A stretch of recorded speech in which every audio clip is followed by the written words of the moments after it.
We think of farmers and pioneers as only growing things for their own consumption, but Americans were deeply involved in commerce.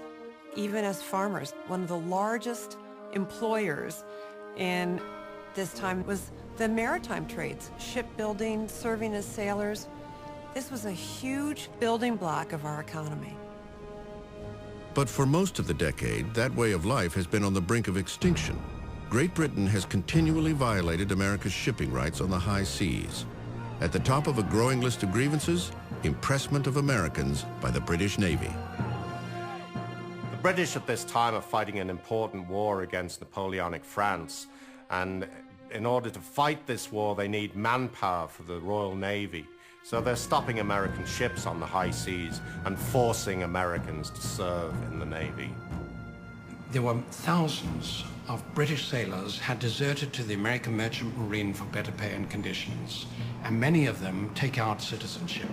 Britain does not recognize the right of any of its citizens to renounce nationality, and so they reply with the blunt instrument of their fearsome 1,000-ship navy.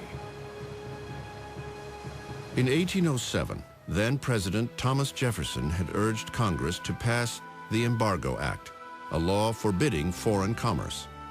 But it backfired, hurting U.S. ports more than it did British trade. The act was repealed, and the impressments continued.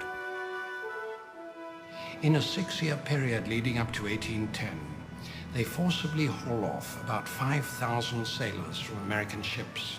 About 1,300 of these are later found to have been born in America. So you can imagine what this did to the national feeling. But impressment reflects a more extensive and dangerous tension between the two countries, something that never really ended after the Revolutionary War. Some of the merchants in the Northeast looked to the British as their great friends in commerce, but other Americans are very aware of a sense of animosity that lasts for decades between the two countries.